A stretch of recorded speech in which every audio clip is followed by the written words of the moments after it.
children. Welcome to another episode of Unit 5, Chapter 12, Environmental Issues for 2 and 3 mark questions we are going to discuss today. This is the last unit of your biozoology lesson. So, let us continue with the 2 mark and 3 mark questions. So, first one is define pollution. So, pollution is an undesirable change in the physical, chemical and biological characteristics of the environment due to natural causes and human activities. So, pollution is also classified according to the type of environment that is affected, that is whether it is air, water or soil pollution. So, these are the 2 points you have to write. Next question, expand CFC, AQI, PAN. So, the first one answer is CFC means chlorofluorocarbons and AQI is air quality index and PAN means peroxyacetyl nitrate.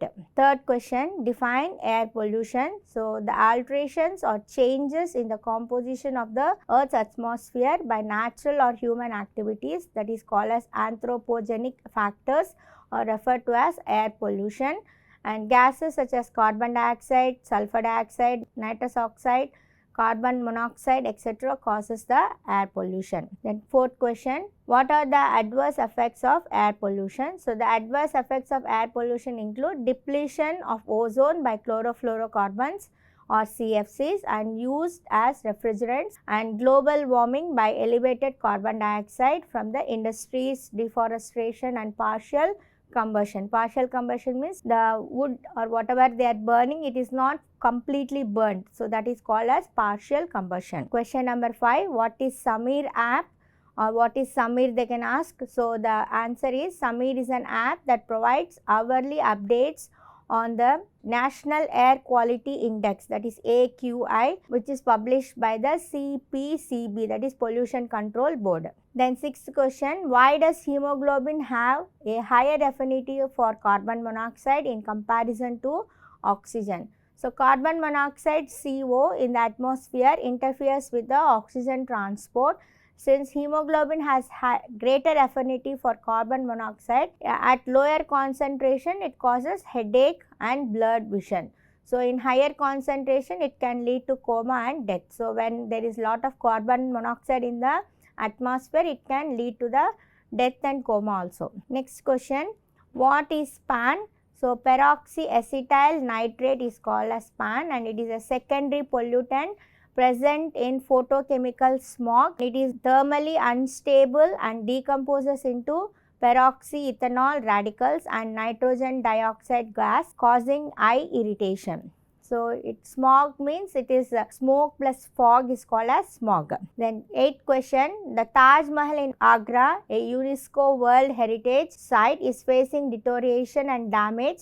The white marble has decolorized to yellow. So, what is the major cause for this decolor or color change? The answer is the decolorization of the white marble to yellow color is due to the acid rain. So, acid rain is the major cause for the decoloration and it is formed because of the industrialization around the Taj Mahal. So, there are a lot of industries in and around the Taj Mahal and the smoke which is coming out of these industries is accumulated in the clouds, and when it is precipitated as a rain, it is forming as acid rain. So, the acid rain is a form of precipitation that contains acid components such as sulfur dioxide, nitric acid, which damages trees, crops and harms marine animals like coral reefs, and also it induces corrosion. Question number 9, name the 2 government entities that give judicial safeguard to environmental factors. The answer is the Green Bench and the National Green Tribunal NGT give judicial safeguard to the environmental protection. Then question number 10, what is MOEFCC and mention its role in the protecting the environment. So, MOEFCC means the Ministry of Environment, Forest and Climate Change. So, it is the nodal agency of the central government for the planning, promotion, coordination and for overseeing the implementation of India's environmental and forestry policies and programs. So they will be taking care all these things, that is they will be implementing the environmental strategies, and also they will be seeing the forest policy, that is nobody should enter into the forest regions and cut off the trees illegally, all these things. And they also give awareness programs like how to save the trees and how to save the animals. All these things are taken care by this MOEFCC. Then 11th one, what is NRCP? Mention its role in protecting the environment. So NRCP means National River Conservation Plan, and it is enacted in 1995 to improve the water quality of the rivers, and which are the major freshwater resources in our country. Then 12th question, define noise pollution. So sound that is unwanted and undesirable or can disrupt one's quality of life is called as noise pollution or noise, and when there is a lot of noise in the environment, it is termed as the noise pollution, and the intensity of noise is measured in the decibels, that is dB. 13th question, Tamil Nadu State Environment Policy 2017 has given some of the legal relief from noise pollution and the permissible limit of noise. So according to the Article 48A and Article 51A, Noise Pollution, that is Regulation and Control Rules 2000, it is permissible. The limit of the noise is in the areas categorized as commercial, it is only 65 decibels and during day and 55 decibels during the night. Any sound made more than that, it is treated as illegal and the person will be penalized. Then 14th one, what are the agrochemicals? So chemicals which are used in agriculture for growth of plants and pest control are called as agrochemicals or agri-chemicals, and overuse of agrochemicals have been observed to generate residues that cause nutrient imbalance. So these are the points you have to write. Then 15th question, what do you understand by colony collapse syndrome and how can you prevent this? So in honeybees, due to usage of pesticides, herbicides can lead to the destruction of hives or lower agricultural productivity, and we can prevent this by using organic pesticides and herbicides, and as it is the main agent for pollination in most of the plants. So we have to avoid using pesticides and herbicides because it is very important. We know that honeybees are the major pollinating agents in our country, almost all over the world. So that is the reason we have to save the honeybees. So if they are dying off because of these pesticides and herbicides, that can lead to the pollination will not be occurring, and because of that we will not have the fruits, and agriculture productivity also can reduce because of that. Then 16th one, mention the side effects of using mosquito repellents. So major mosquito repellents what we are using is DEET, that is N-diethyl methanolamide, that is alethrine, are used in the mosquito coils, and this can cause itching, burning, tingling sensation and or numbness also in us. So that is the reason we should avoid using these mosquito repellents. Then 17th one, define BOD. BOD means biological oxygen demand, and BOD refers to the amount of oxygen that would be consumed if all the organic matter in 1 liter of water were oxidized by bacteria. So how much amount of oxygen the bacteria needs for the conversion of the organic matter or consuming of the organic matter. So that is called as the biological oxygen demand. Question number 18, expand DEWATS or DEWATS and what is its use? So DEWATS means decentralized wastewater treatment system, and it is installed in Auroville, located in South India near Pondicherry or Puducherry, has been experimenting with the natural wastewater recycling systems.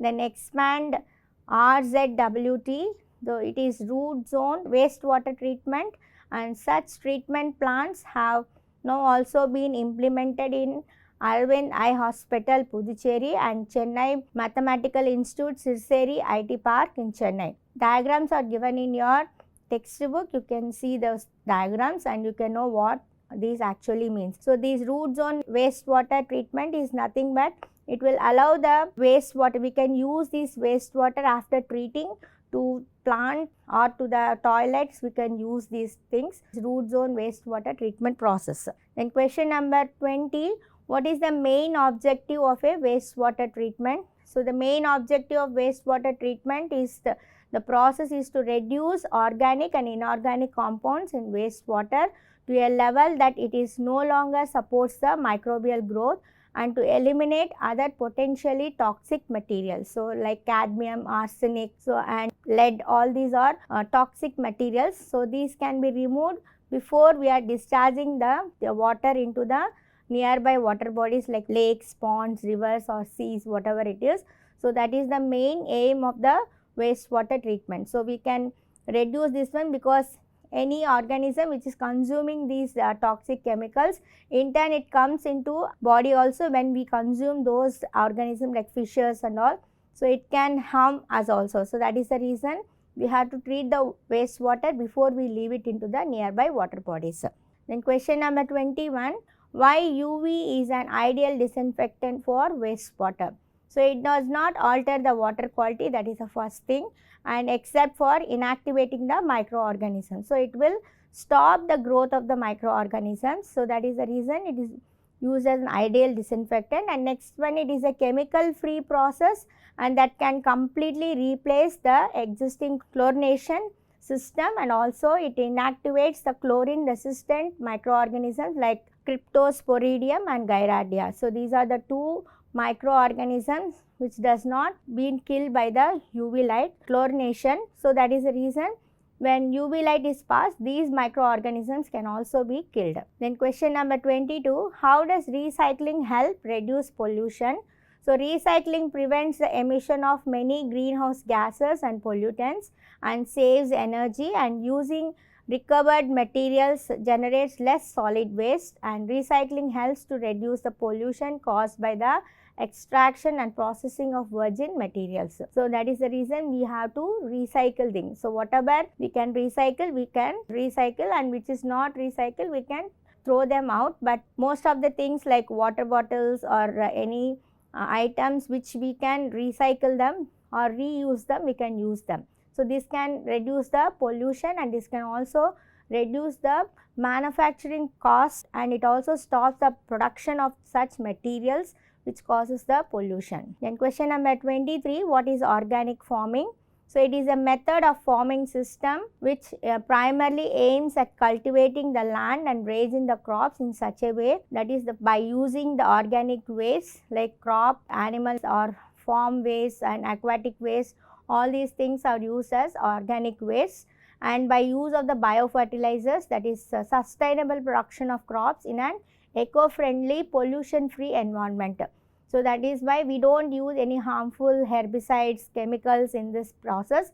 So that is the reason organic farming is very beneficial than the regular farming. Learn this organic farming, which is an old type of farming where these chemical industries have not come, where these fertilizers have not evolved in the early days. So they are going back now to organic farming only. We can see in the supermarkets and all, we have even organic foods and all.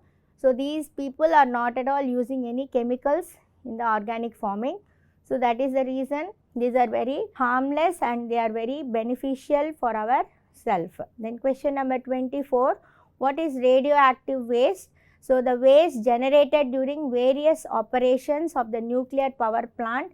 Radioactive waste can be in gas, liquid or solid forms, and its level of radioactivity can vary. So based on the type of radioactive waste, activity can also vary from that. Then question number 25, how can radioactive waste can be classified? So depending on the level and nature of the radioactive waste can be classified into exempt waste, low and intermediate level waste and high level waste. Then question number 26, what is e-waste? So electronic waste or e-waste describes discarded electrical electronic devices as well as any refuse created by discarded electronic devices and components and substances involved in their manufacture or use.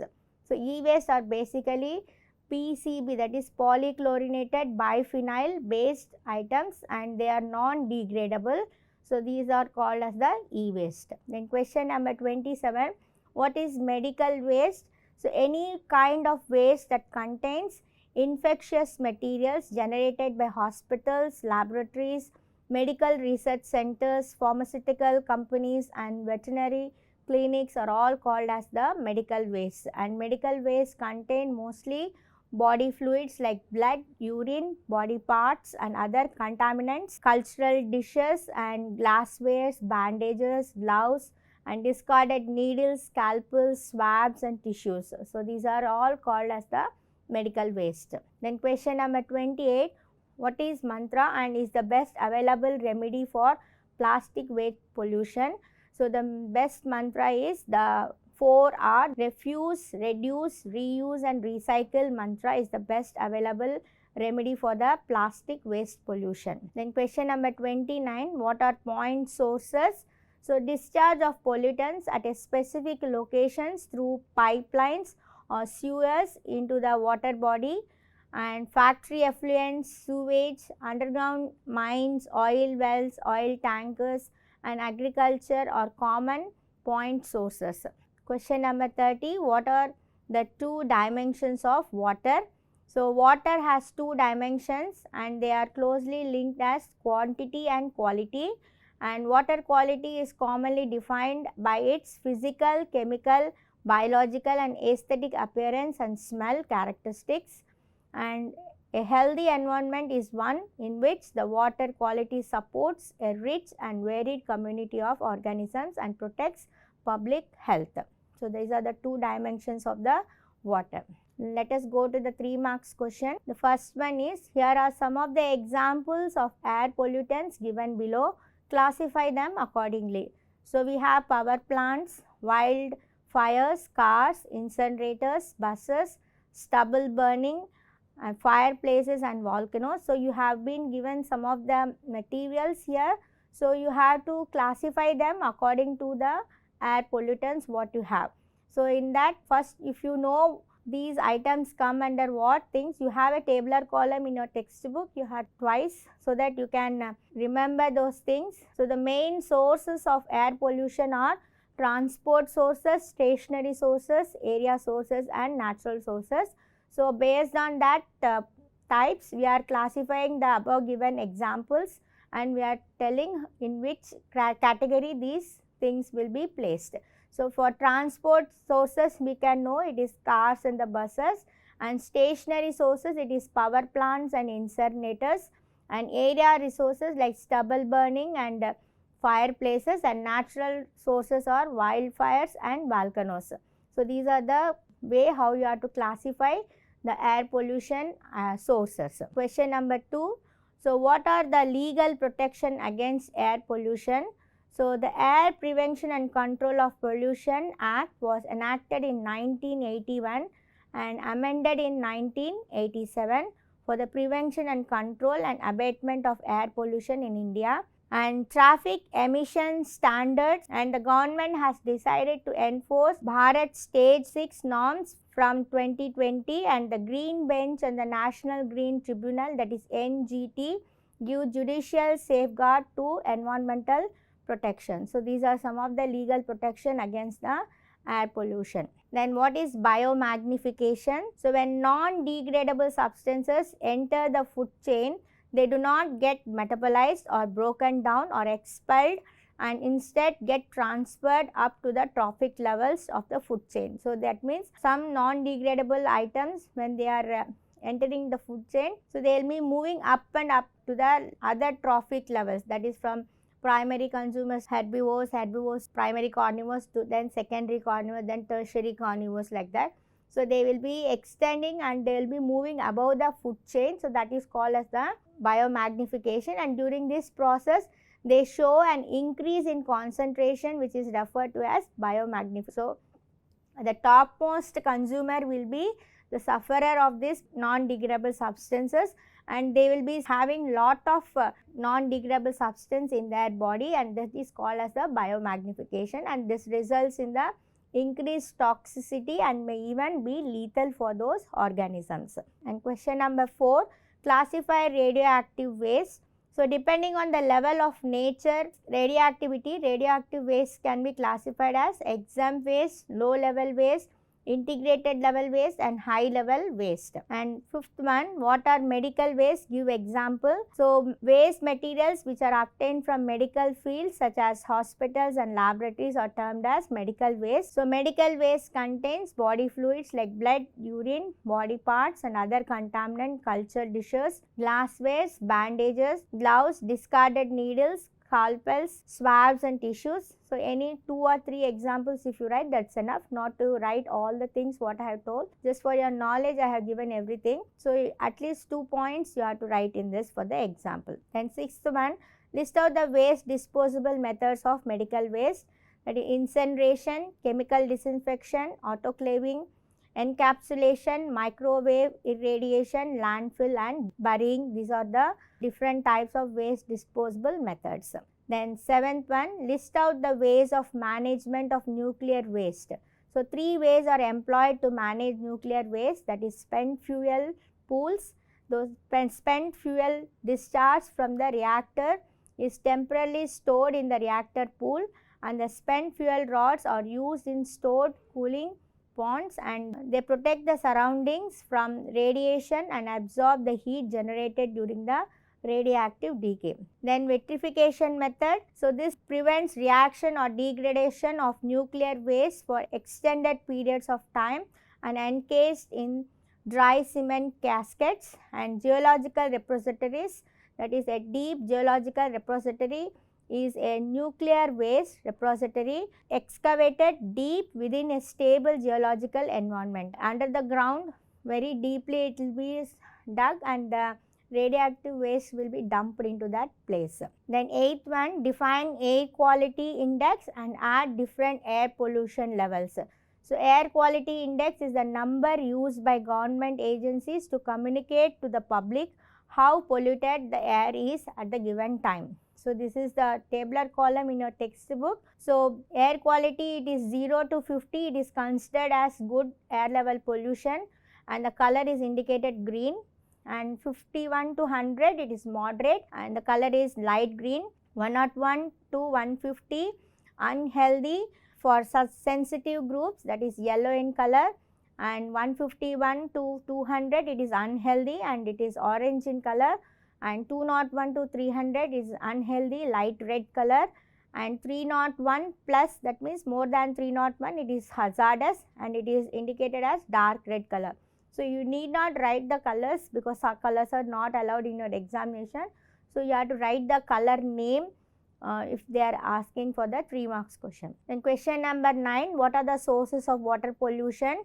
So there are 3 main types of sources, that is point sources, non-point sources, leaks and spills. So point sources are discharge of pollutants at specific locations through pipelines or sewers into the water body.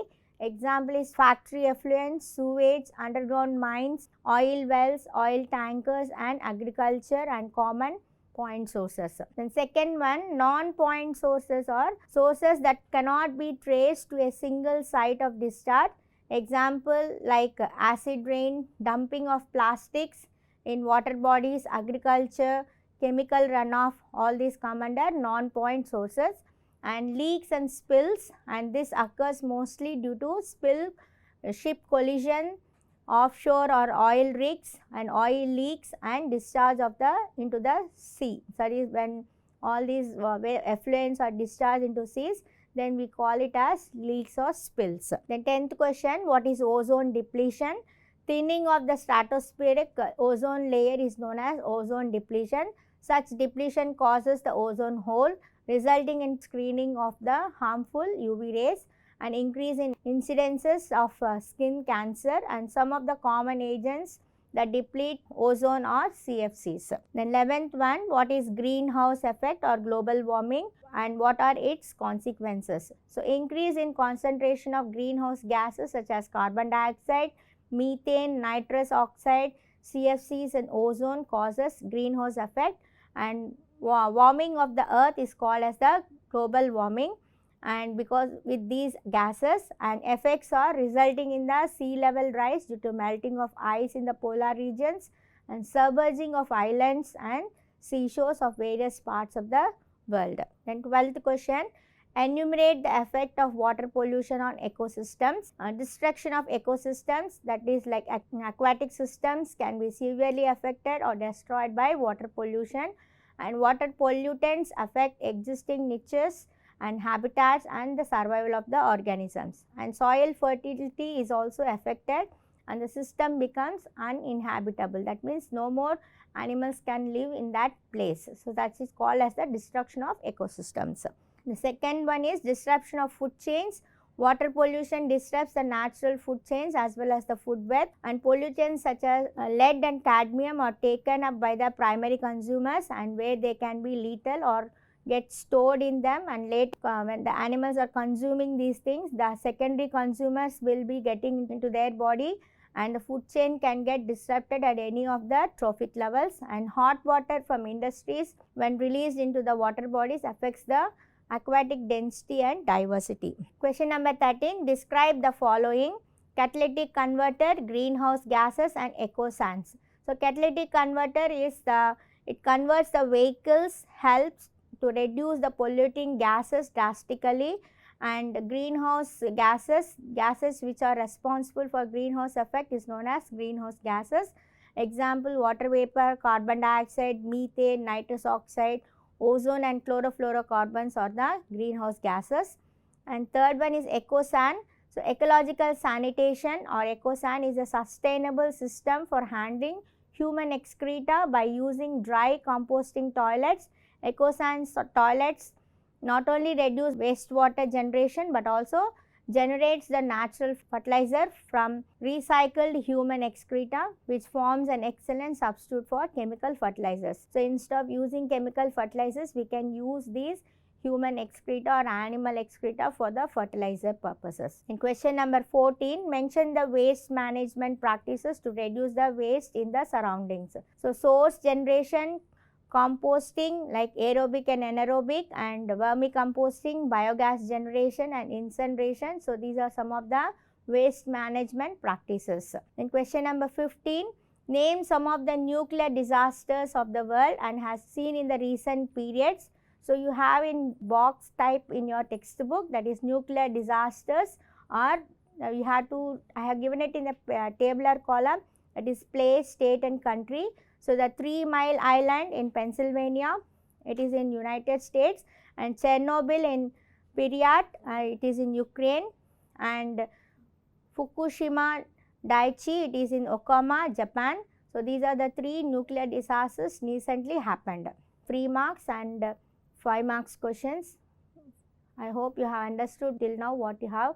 Thank you.